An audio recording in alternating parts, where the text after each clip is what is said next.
Now, in the battle against the Islamic State Group, many governments in the West are struggling to understand why thousands of Western-born Muslims are joining the jihadists.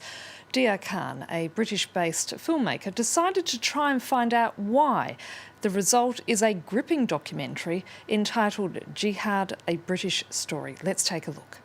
Al-Qur'anu dasturuna, the Qur'an is our constitution. Wal jihadu tariquna, the jihad is our way. Last summer, I met this man, one of the founding fathers of jihad in the UK. I inspired and recruited. I trained, I raised funds, I sent people for training, I went and fought myself, and it wasn't for just a one-off, 15 to 20 years. I wanted to know why so many young people today are drawn to violent extremism, fighting and dying on battlefields far from home. I just had so much hate in me. I wanted to kill or be killed. I wanted to know why they had been drawn into extremism. I was called in at school and the teacher said to me, your child came up and said that it's okay for us to kill, non-Muslims. And I thought, oh my God, what is happening here? What I learned and what I filmed surprised even me. And Deeyah Khan joins us now from London. Deeyah, thanks for being with us. Now, one theme that constantly emerges from these interviews is a sense of not belonging, that these are people struggling with identity. But it's one thing to feel like an outsider, but another to take up arms and kill. That's right. For me, I myself, I am a European-born Muslim. I faced a lot of the same issues that a lot of these young men would describe to me. And what struck me is the fact that they find that the only way that they can access power, the only way that they can engage with politics is through violence rather than any alternative means. And I think that's one of the things that really surprised me and also really scared me.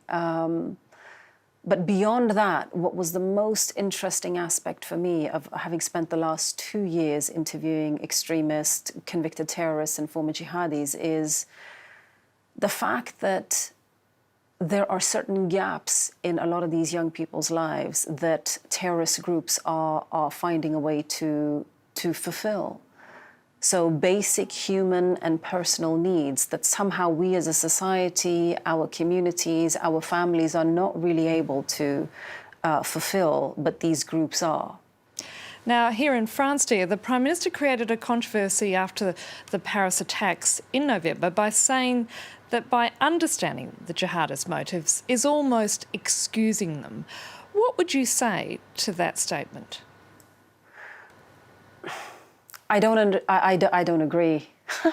The thing is, we're not here to excuse or justify people's violence. What we're here to try and hopefully do is we have to be in a position where we can understand what motivates them, what drives them, how we might be able to interrupt and interfere with their path towards violence so that we can be more effective in dismantling their movement. It's not about justifying or glorifying or excusing any of the brutality.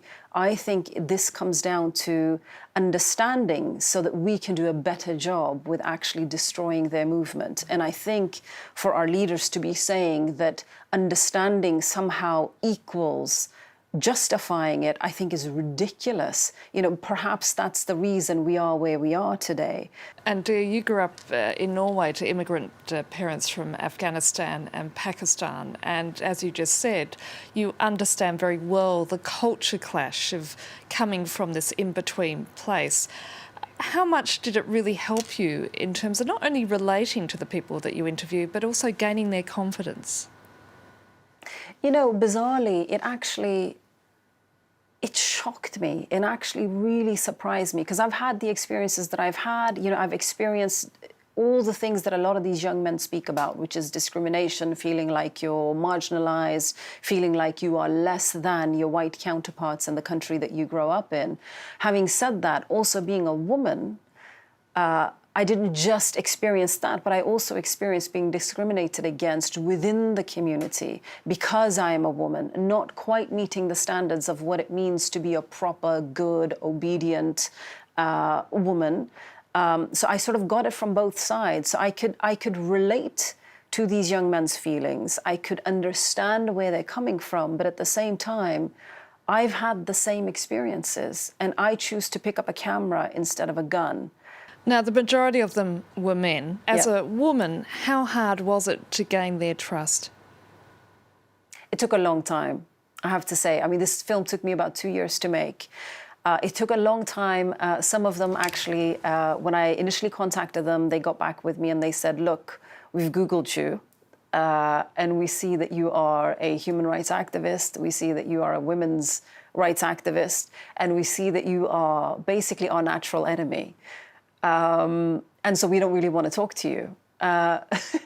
So it was quite difficult and quite awkward at the beginning to try and find a way, or try and have them see that we need to still sit down and have a conversation. And the way that we got to that point is I was very, very honest. And I said, look, I have the background that I have the feelings that I have towards you.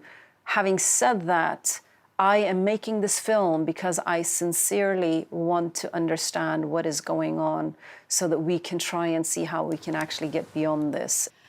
Deeyah, finally, what is the answer to that question? What I learned is that there's not one path to radicalization. There are many reasons why our young people are drawn to this. Everything from an identity crisis to a search of belonging and meaning in life, which is something that I think most of us are looking for as well. Groups like ISIS are now saying, look, we are this third space. We're the space where you can come, you can belong, you can have a sense of purpose. The invisible suddenly becomes visible. The man who feels emasculated can finally feel like he matters. Our young people feel like they can contribute and change the world, and they believe they can do it through violence. Surely we should be able to facilitate and answer all those questions, and not these vicious, barbaric, violent groups.